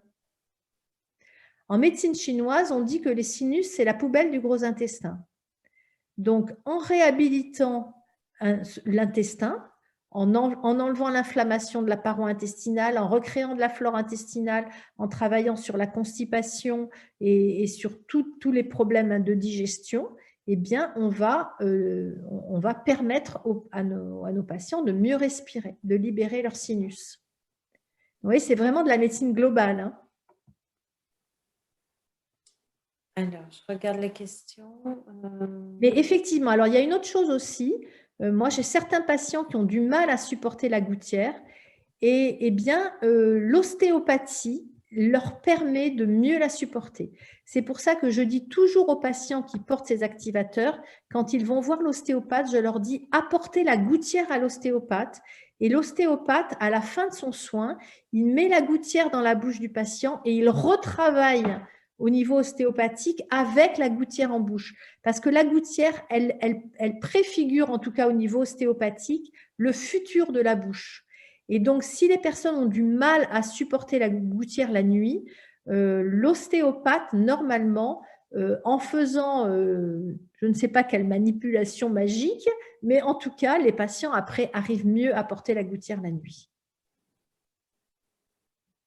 Alors, le docteur Razolon Jatovo nous dit les patients supportent-ils bien les cales toute la journée et la gouttière la nuit? Bon, la gouttière la nuit, on en parlait, En fait, mais les cales en journée? Alors, normalement, oui. C'est pour ça qu'elles ne sont pas très grosses. Je ne sais pas si vous avez remarqué, elles sont assez fines, mais surtout, je mets une couche très fine de résine en dessous pour que ça se clippe bien sur les dents. Parce qu'en fait, les patients la supportent mal quand elle bouge. Si elle bouge à chaque fois que le patient bouge la langue, c'est insupportable. Il joue toujours avec et il ne les supporte pas. C'est pour ça que je mets toujours un petit peu de résine en dessous. Donc, je mets de la résine très liquide et je mets la gouttière 2-3 fois comme ça sur les dents jusqu'à ce que ça durcisse, bon, sans qu'elle se colle. Je mets bien sûr de la glycérine pour séparer, mais surtout, je la rentre et je la sors le temps qu'elle durcisse et ça fait une couche vraiment très, très fine, mais ça permet à la gouttière de bien se clipper et de rester en place quand le patient parle et quand le patient bouge la langue. Voilà. Par contre, je leur conseille de l'enlever pour manger. Alors, le docteur Cyril Herry nous dit est-il possible de stabiliser l'occlusion au moyen d'un mock-up de longue durée plutôt que d'utiliser le système de cale? Oui, bien sûr, tout à fait. C'est un plan B. Mais franchement, si le patient a réussi à porter la gouttière pendant 6 mois, les cales, en 3 mois, vous pouvez passer au stade définitif, hein. Donc, faire un mock-up. Alors, moi, je fais des mock-up quand il y a des dents maxillaires et des dents mandibulaires à refaire. Mais si l'occlusion des dents du haut est parfaite, Même parfois, je fais les définitives en haut et il n'y a plus que les définitives en bas à faire et je ne passe pas par un mock-up, je fais directement. Mais effectivement, il y a certains cas, si par exemple j'ai des grosses abrasions sur les dents supérieures, que je suis obligée de faire des overlays sur les dents supérieures pour refaire les courbes de Spey, les courbes de Wilson, et bien à ce moment-là, je passe par un mock-up. Le docteur Claret nous dit Pierre-Hubert Dupart répond aux questions de Mathilde Savigna à propos de l'ouvrage Occlusidentie et posture, du bruxisme au mal de dos, coécrit avec un ostéopathe et récemment paru aux éditions CDP. Vous devez connaître Catherine, je pense. Voilà, tout à fait, mais c'est récent. Hein. Tout à fait. Ça vient juste de paraître. En fait. Ça vient juste de paraître et on en parle depuis peu. Mais moi, comme je vous dis, ça fait 30 ans que je fais ça. Mais effectivement, on n'osait pas trop le dire parce que c'était pas trop connu. Donc, mais c'est pour ça, moi, je suis heureuse de voir qu'il y a des livres aujourd'hui qui en parlent. Virginie Després, bonjour. Que pensez-vous des gouttières du système Myobras? Ah, je ne connais pas. Bon, Virginie, peut-être pouvez-nous en dire un peu plus. Je vais le noter, je vais aller rechercher. Ouais. C'est écrit comment Système Myobras. Alors, M-Y-O-B-R-A-C-E. Myobrace. Ok, je vais aller regarder. Je ne connais pas, je vais apprendre. Docteur Levan nous dit comment évaluer une bonne DV sans se tromper. Se sert-on de photos de l'adulte jeune? Alors, grâce à ces cales, en fait, généralement, ces cales, elles sont faites un petit peu en surocclusion. Je les fais systématiquement avec le maximum de dimensions verticales que je puisse faire. Et ensuite, petit à petit, en fonction de travail avec l'ostéopathe, en fonction du ressenti, parce que l'ostéopathe me fait aussi des petits mots pour me dire surocclusion à droite, sous-occlusion à gauche. Voilà, quand il voit qu'au niveau occlusal, ça a besoin de modification, il me fait des petits mots pour me guider. Donc ça, déjà, ça peut m'aider. Je me sers beaucoup de repères cliniques, hein, de repères occlusaux. J'essaye de me rapprocher au plus de ce qui se fait dans les livres. Et puis, le ressenti du patient. Le patient, s'il est bien, s'il est dans la bonne occlusion, il se sent bien. Et puis, surtout, c'est tous ces signes cliniques qui disparaissent. Il n'a plus mal au dos, il n'a plus mal au cervical, il n'a plus mal à la tête, il n'a plus de vertige, il n'a plus de douleur dans les épaules. Voilà. Donc, c'est surtout son bien-être. Et moi, avant de passer au stade des prothèses définitives, je fais ma checklist de tout ce dont il s'est plaint au début et je vérifie qu'il n'y ait pas de nouvelles pathologies qui sont apparues. Et si l'ostéopathe donne, à un moment, l'ostéopathe, il dit pour moi, c'est parfait. Le patient, il dit, je me sens super bien. Moi, j'ai tous mes repères dentaires classiques qui sont validés. Eh bien, hop, on passe au définitif. Après, il y a aussi la possibilité de faire avec la kinésiologie. Il y a d'autres praticiens qui font d'autres tests, des tests musculaires également pour vérifier bouche ouverte, bouche fermée. Voilà. Mais moi, généralement, je travaille avec ces 3 critères. La validation de l'ostéopathe, la validation du patient et ma validation d'occlusodontiste. Le docteur Razolon Jatovo nous dit jusqu'où peut-on aller dans l'égression des dents postérieures, notamment si les patients ont une maladie parodontale? Alors, généralement, il faut stabiliser la maladie parodontale avant de faire une égression. Mais généralement, il faut savoir aussi que quand les dents égressent, elles emmènent l'os avec elles. Hein. Donc, surtout quand il y a un traitement avec ce type de gouttière, c'est rare que la dent, elle sorte toute seule. Mais généralement, chez ces personnes qui ont des maladies parodontales avancées, on fait plutôt des collages avec des overlays pour augmenter la dimension verticale. On ne va pas chercher l'égression dentaire. Le docteur Claret nous dit la gouttière thermoformée de type A de Dentsply existe, a une très bonne rétention. Vous la connaissez? Non, pas spécialement, parce que moi, je l'ai fait, j'achète les plaques. Les plaques. Et j'ai l'appareil chez moi pour faire thermoformé. Thermoformé, oui. En fait, c'est une question d'adaptation aux dents. Mais parfois, moi, je me rends compte que chez certains patients, en fonction de la forme des dents, la gouttière est rétentive naturellement. Je n'ai pas besoin de rajouter de résine à l'intérieur. Mais certaines personnes, en fonction de leur forme dentaire, justement, s'il n'y a pas beaucoup de bombées, si les dents sont plutôt plates, eh bien, en fait, les cales ne tiennent pas. Donc, on est obligé de rajouter cette résine pour augmenter la rétention. Le docteur Boulos nous dit en cas de pathologie ascendante et ou descendante, comment faites-vous le diagnostic différentiel à l'amnèse? À l'anamnèse. Alors, en fait, moi, je me suis rendu compte que il y avait toujours les deux, ascendante et descendante. Et le fait de mettre ce type de gouttière fonctionnelle et que avant de toucher les dents, que l'ostéopathe, lui, va travailler sur ces deux causes, ascendantes et descendantes. Donc, en fait, je pars du principe qu'il y a toujours des causes ascendantes et toujours des causes descendantes. Donc, c'est pour ça que l'ostéopathe a un rôle fondamental dans le préliminaire à la réhabilitation occlusale, parce qu'il va régler toutes ces causes ascendantes si elles sont là, et il va préparer toute la partie faciale pour enlever toutes les causes descendantes, en fait, en même temps que l'occlusion va être établie par les gouttières.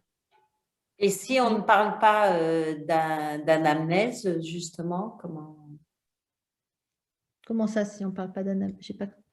Oui, parce que le docteur nous dit si à part l'anamnèse, justement. Ben, en fait, quand on fait l'anamnèse de la pathologie, on va regarder dans ces causes, donc les causes dont je vous ai parlé au départ. Et donc, on va de toute façon, toutes ces causes, il y en a beaucoup qui sont là. Et quand je pose des questions à mon patient au départ, je lui pose des questions sur tout son corps, sur toute sa santé. Donc, je vais repérer toutes ces causes ascendantes qui sont là et qui auront besoin d'être traitées pendant toute cette partie. Ces 6 mois, si vous voulez, ça permet d'aller traiter toutes ces causes. L'ostéopathe, il va traiter les causes posturales ascendantes. La naturopathe ou le médecin, ils vont traiter les causes intestinales. Peut-être éventuellement, le psychothérapeute va aller travailler sur la gestion du stress. Le kiné va travailler sur de la rééducation au niveau des mouvements de la kiné maxillofaciale pour aider aussi avec des petits exercices à détendre la mâchoire. Donc, il y a tout un travail qui va prendre en charge toutes ces causes si elles sont là. Et elles sont là très souvent. Donc après, au bout de 6 mois, il ne reste plus qu'à rétablir les dents et à repositionner, stabiliser la position, l'occlusion dentaire. Est-ce que le docteur ça va, j'ai été claire? Le docteur Levan nous dit, faites-vous appel aussi à l'ophtalmo, dentiste et kiné ou seulement ostéo? Alors, principalement ostéo, Mais si dans l'anamnèse, justement, je vois des personnes avec des troubles de l'occlusion et que eh bien, je peux très bien voir, surtout avec les orthoptistes, hein, il peut très bien y avoir un travail en orthopsie. Ah ben, c'est ce que nous dit le docteur Claret, il nous dit, et surtout orthoptiste. Oui. Alors, le docteur Bols nous demande, y a-t-il des ostéopathes spécialisés pour des problèmes d'ATM ou d'occlusion? Oui, il y en a qui connaissent mieux que d'autres, oui, tout à fait. Alors, par contre, comment on peut le savoir? On ne peut pas vraiment le savoir. Eh ben, il faut leur poser la question. Il Oui. faut leur poser la question et généralement, ils sont très ouverts. Alors, souvent, ils connaissent, mais ils n'osent pas en parler aux patients. Et surtout, ils n'ont pas de correspondant dentaire pour pouvoir adresser leurs patients. Et c'est justement la mission de cette formation que je fais pour les médecins et les ostéopathes, c'est de leur permettre de bien connaître la sphère bucco-dentaire pour que justement ils osent en parler à leurs patients et qu'ils osent prendre leur téléphone pour nous appeler et pour nous dire voilà, je vois tel patient, il a tel problème de dos ou de cervical ou peu importe, je suspecte une cause dentaire, est-ce que vous pourriez faire un bilan occlusal et me dire ce qu'il en est pour qu'on puisse travailler ensemble? Mais comment ça se passe justement quand vous avez un patient comme ça, vous lui recommandez d'aller voir un ostéopathe, Oui. un Alors moi, ophtalmo?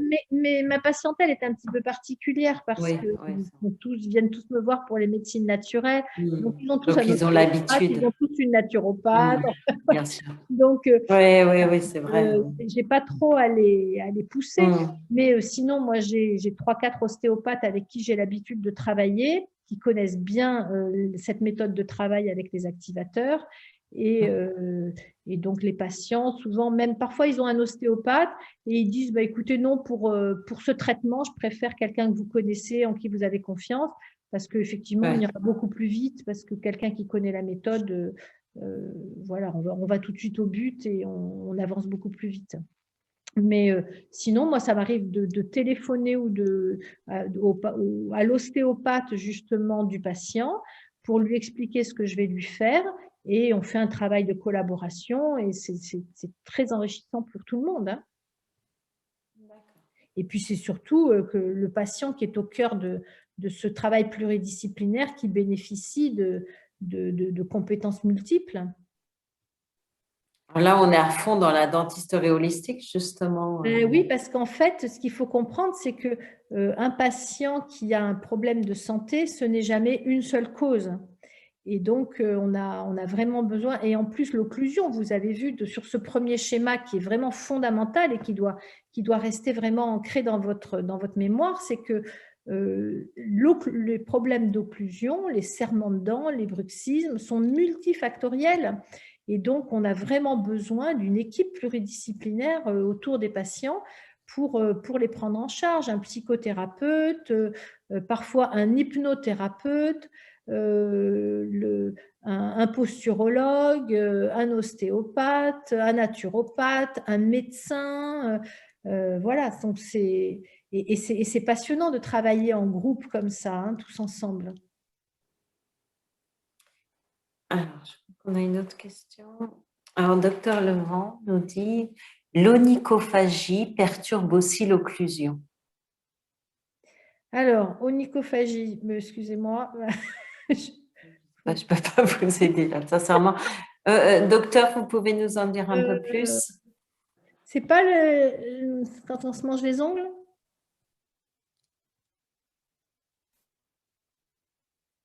Je crois que c'est le. Alors, si, c'est se ronger les Oui, ongles, nous dit le se docteur ronger. Oui, bien sûr. Razolan-Châteaubeau. Oui. Merci, docteur. Oui. Oui. Tout le monde nous répond ça. Oui, docteur Levan aussi, c'est se ronger les ongles, Oui, effectivement. il me semblait bien que c'était ça.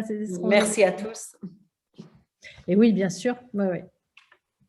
C'est pour ça que j'ai dit que dans le bilan occlusal simplifié, il fallait demander les tics et il fallait repérer les tics et les attitudes pathologiques. Mais alors, le bilan, quoi, je veux dire, il y a tout un questionnaire que vous posez aux patients, Ouais. j'imagine, Mhm. et qui doit être énorme, quoi. Il y a une consultation vraiment Non, pour non, moi je connaître. fais ça en 5 minutes, vraiment, Ah, d'accord. vraiment, Ah oui. vraiment. Je fais les tests pour savoir euh, euh, est-ce que je dois propulser, est-ce que je dois augmenter la dimension verticale, est-ce que je dois recentrer.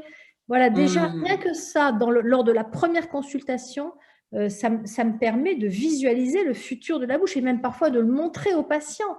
Je lui donne un miroir, je lui dis regardez comment, la manière dont vos dents du haut recouvrent vos dents du bas. Regardez les incisives du bas, elles ne sont pas en face des incisives du haut. Regardez, glissez un petit peu sur la gauche, regarde, et je leur mets des petits cotons pour monter la dimension verticale, pour recentrer, je les cache, je dis voilà, le futur ce sera ça. Je Oui, leur pour fais se fermer la rendre bouche, compte. tout d'un coup, ils n'ont plus de rides, ils disent oh ben allez, je suis Ah, plus jeune. hop. Parce que, du coup, quand on augmente la dimension verticale, on augmente la hauteur, la distance entre le bas du nez et le bas du menton, et automatiquement, même au niveau des petites rides, au niveau du visage, eh bien, ça change énormément. Il y a des patients à qui on est obligé de remonter pratiquement 3, 4, 5 millimètres, et ça change complètement au niveau du visage. Jean-Pierre Claret nous dit les fameux AFMP. Oui, tout à fait. Alors, les AFMP, ce sont des tests que l'on fait quand on va en latéralité droite et en latéralité gauche en mettant les canines en bout à bout et on calcule l'angle qui se crée entre le bord incisif et, au niveau du point incisif supérieur, l'angle qui se crée avec le point incisif inférieur dans les différents mouvements de latéralité. Et en fait, ces deux angles doivent être égaux à droite et à gauche. C'est ça qui permet une mastication bilatérale alternée, parce que sinon, on mastique toujours du côté où la FMP est le plus petit. Donc ça, c'est un petit peu complexe de dire ça parce qu'il faudrait d'un modèle. Dans mon livre, justement, des protocoles pour les chirurgiens dentistes, il y a des photos qui montrent justement ce que sont ces AFMP. C'est la réhabilitation neuro-occlusale de Planas, c'est d'ailleurs, ça s'appelle les angles fonctionnels de Planas, qui a déterminé ça. Justement, ce mouvement droite-gauche doit se faire avec la même pente, en fait, la même pente occlusale au niveau des canines et doit être équilibré à droite et à gauche. Ça participe à la stabilité de la bouche et à la stabilité de l'occlusion.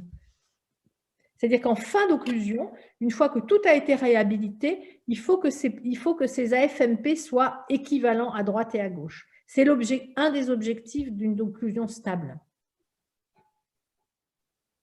Alors, le docteur Bellier nous dit, que pensez-vous des gouttières Sova vendues par GACD?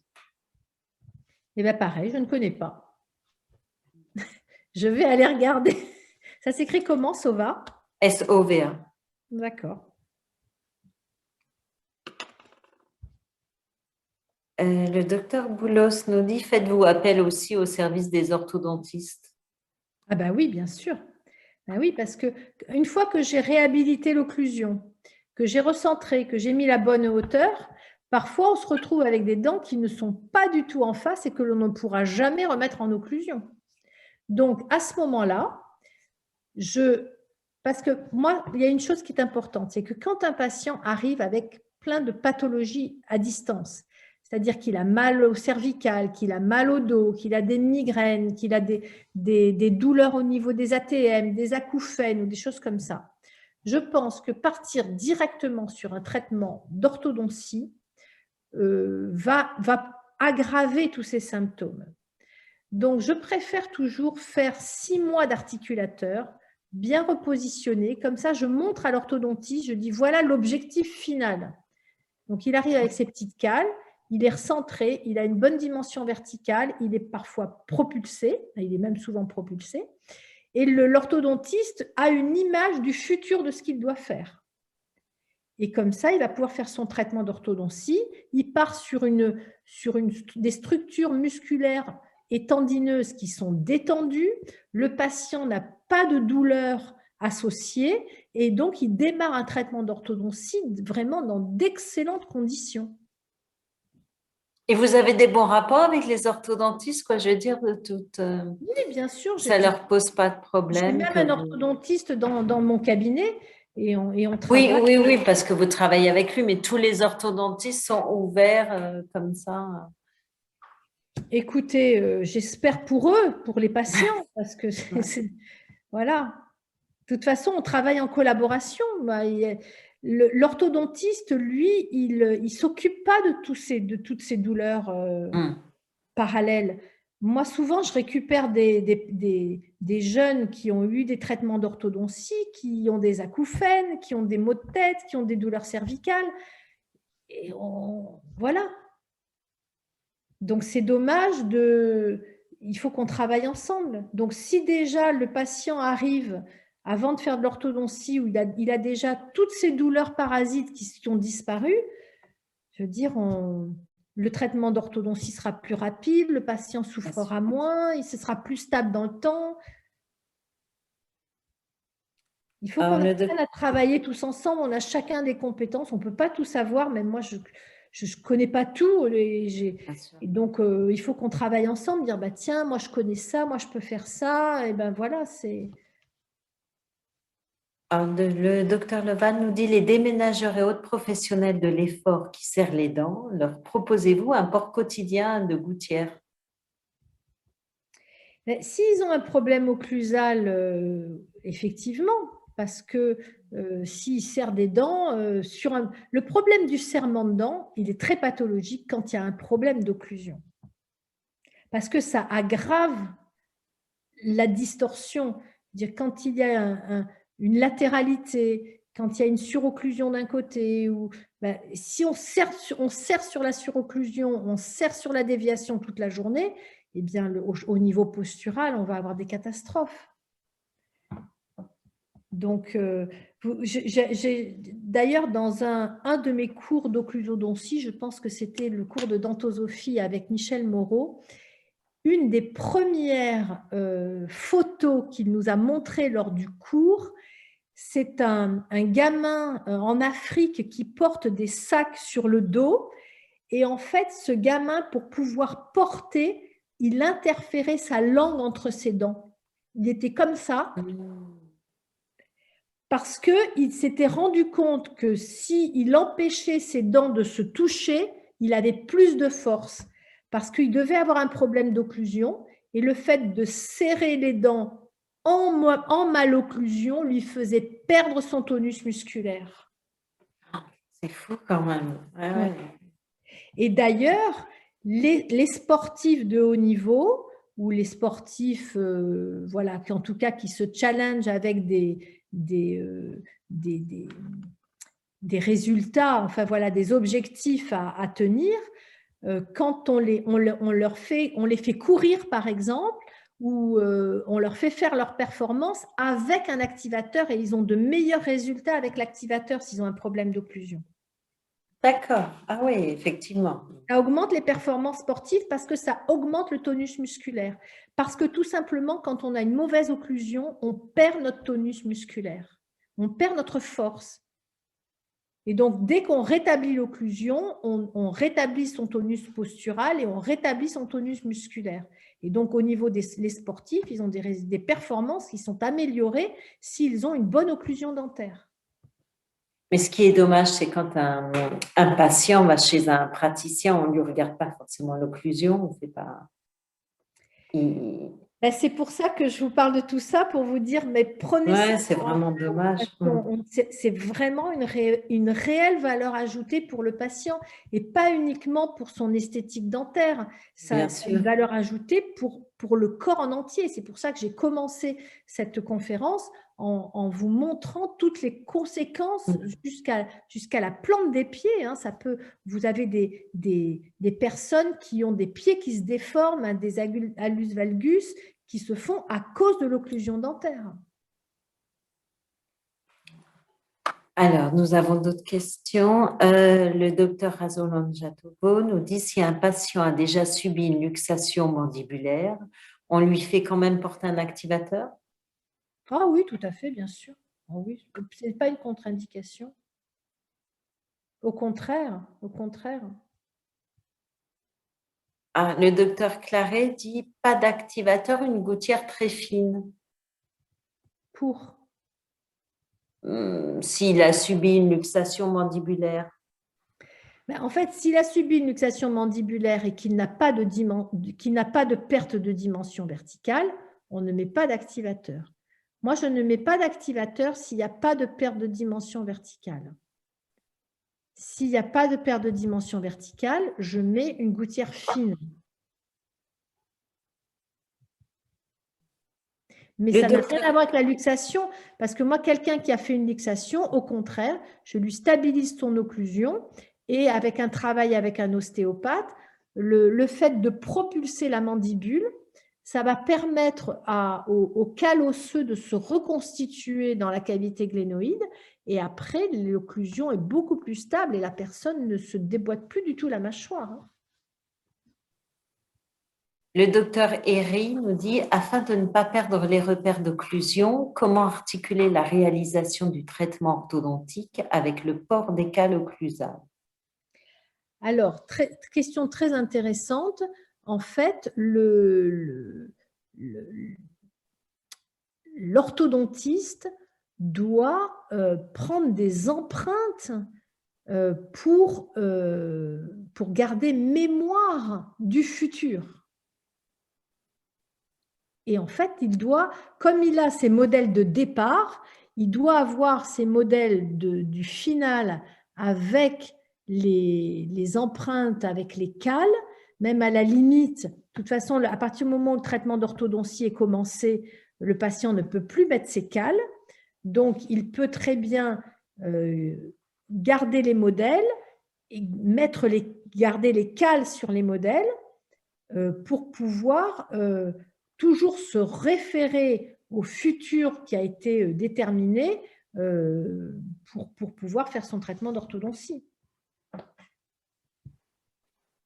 Alors, on nous demande aussi, faites-vous une différence entre le bruxisme des enfants et celui des adultes? Alors, généralement, le bruxisme des enfants est dû aux parasites. Les enfants qui bruxent, ce sont des enfants qui ont besoin d'être vermifugés. Ah oui, incroyable. Non, c'est la première fois que j'entends ça. Un des grands signes de la parasitose intestinale, le bruxisme. D'accord, ah oui. Donc, il faut vraiment vermifuger les enfants au moins 2 à 3 fois par an pour éviter justement qu'ils bruxent, qu'ils usent leurs dents et du coup qu'ils perdent leur repère d'occlusion. D'accord. Alors, on nous demande, mais bon, ça je pense que... Comment choisir l'ostéopathe? Eh bien, il faut discuter avec eux, il faut les rencontrer. Voilà. Et puis, si vous faites partie du mouvement Nature Biodentale, eh bien, vous aurez un réseau d'ostéopathes qui sont labellisés Nature Biodentale et qui comprennent ce que vous leur dites et qui pourront travailler en collaboration. C'est aussi le but de ce réseau de Nature Biodentale, c'est de mettre en relation des praticiens, une équipe pluridisciplinaire qui a eu la même formation de base et qui comprend des ostéopathes qui vont vous parler de cuspide, de fosse, qui vont vous parler de la 16, de la 26, de la propulsion, de la classe 2, de la classe 3, qui sauront de quoi ils parlent et avec qui vous pourrez discuter et qui ne vous raconteront pas des histoires avec leurs mots à la sauce et où vous ne comprenez rien. Au moins, c'est clair. Au moins, c'est clair. Au moins, c'est clair, c'est dit. Et même nous, en tant que dentistes, on va parler avec notre langage et l'ostéopathe ne va rien comprendre. Mais oui, bien sûr. Donc, je fais aux ostéopathes un cours de dentisterie. Alors, avons-nous d'autres questions? N'hésitez pas. Je regarde un petit peu, là, j'ai plus l'impression. Non, apparemment, nous n'avons pas d'autres questions. Mais je vous remercie à tous d'avoir été en ligne pour cette conférence. Bien sûr, je remercie le docteur aussi. Je vais de toute façon, je vous enverrai un mail pour donc vous envoyer le lien pour Oui. le replay sera aussi sur la chaîne YouTube. Si vous avez des questions, n'hésitez pas. Alors, là, qu'est-ce qu'on nous dit? Je regarde, Je excusez-moi, on regarde. nous dit, le Attendez. docteur Mollet nous dit, ce fut très intéressant. Merci beaucoup. Merci. Et donc, je vais laisser la dernière parole, les derniers mots au docteur Rossi. Et n'hésitez pas. Donc, si vous avez des questions, même après le replay, vous regardez le replay, vous avez des questions, vous pouvez me les transmettre et je les transmettrai au docteur Rossi. Et allez sur le site naturebiodental.com qui, d'après moi, je pense, vous aurez tous les renseignements que vous souhaitez. Docteur Rossi, je vous laisse le dernier mot. Alors, je voudrais juste vous donner, parce que le 30, c'est quand même très, très proche. Voilà, vous allez pouvoir... voilà, il faut envoyer un mail à export, E-X-P-O-R-T, @eptamed, E-P-T-A-M-E-D.com. Voilà, export @eptamed.com pour vous inscrire au webinar du vendredi 30 avril sur la présentation des activateurs. Voilà. Je voulais vous retrouver le... Peut-être, Catherine, vous pourrez me donner exactement ça, vous me l'envoyez et puis comme Oui, ça, je vais le remettre voilà, dans le replay, très dans bien. le lien avec le replay, ça sera Très, très plus bien, facile pour je tout le vous monde. enverrai ça. Voilà. Ouais, comme ça, je vous le remettrai à tous.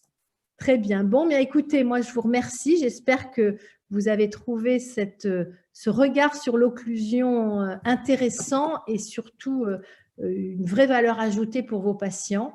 Et vraiment, c'est très, très important que vous compreniez ce que vont vous dire vos patients, parce que vos patients vont vous parler, si vraiment vous les écoutez, ils vont vous parler de plein de problèmes de santé.